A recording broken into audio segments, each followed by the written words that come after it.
નગરપાલિકામાં આજે સવારથી વીજ પુરવઠો બંધ થતા આખું કામકાજ ઠપ્પ થઈ પડ્યું હતું। નગરપાલિકામાં કામકાજ માટે પહોંચેલા અરજદારોને કલાકો સુધી રાહ જોવી પડી હતી અને ભારે તકલીફનો સામનો કરવો પડ્યો હતો।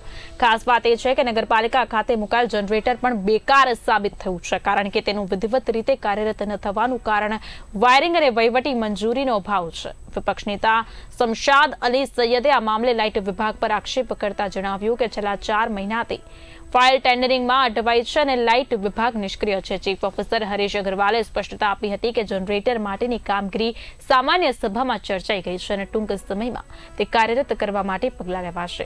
વિપક્ષે ચેતવણી આપી છે કે જો તાત્કાલિક પગલાં ન લેવામાં આવે તો નગરપાલિકા સામે આંદોલન કરવાની ફરજ પડશે।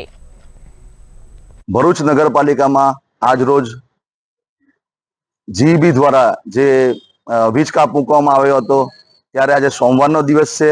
સવારમાં ભરૂચ શહેરના લોકો પોતાના નાના કામ અર્થે ભરૂચ નગરપાલિકા ખાતે આવતા હોય છે, પણ લાઇટ ન હોવાના કારણે તમામ અરજદારો ધક્કા ખાતા હોય છે। તમામ અરજદારો પાછા ગયા એટલે મેં તપાસ કરી કે ભાઈ નગરપાલિકા આટલી મોટી છે, એ ગ્રેડની નગરપાલિકા છે ગુજરાતની, ત્યારે કેમ નગરપાલિકા ખાતે જનરેટર નથી અને જનરેટર છે તો કેમ એને ચાલુ કરવામાં આવ્યું નથી। તાત્કાલિક મેં લાઇટ વિભાગના અધિકારી સાથે એને પૂછપરછ કરી, એમની સાથે અહીંયા એને વિઝિટ કરી। અહીંયા જનરેટર ગયા વર્ષે નવેમ્બર ડિસેમ્બરમાં આવીને પડેલું છે, અહીંયા લાવવામાં આવેલું છે। નગરપાલિકા તંત્રએ ચીફ ઓફિસર શ્રીએ તેમજ કારોબારી વિભાગે એમને આદેશ આપેલા હતા કે આના માટેના જે બી કેબલ લાવવાના છે એનું તાત્કાલિક ટેન્ડર કરવામાં આવે અને ટેન્ડર કરીને અહીંયા કેબલનું જોડાણ કરવામાં આવે અને નગરપાલિકાને જનરેટર સાથે જોડાણ કરવામાં આવે। પણ નગરપાલિકાનું જે લાઇટ વિભાગ છે એ તદ્દન કહી શકાય કે નબળું વિભાગ છે। એમની પાસે એક કામ જે નાના કામ હોય છે, એ કામના પ્રશ્નને તાત્કાલિક એને નિરાકરણ લાવવાની જગ્યાએ કામને લંબાવવામાં આવે છે, અરજદારોને જાણી જોઈને હેરાન કરવામાં આવે છે।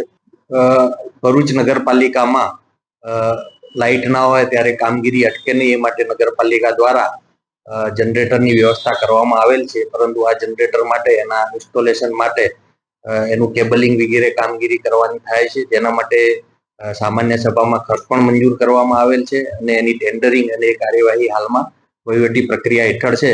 ઝડપથી આ કામગીરી પૂર્ણ કરી અને જનરેટર ઇન્સ્ટોલ કરી અને કામગીરી ચાલુ કરવાની।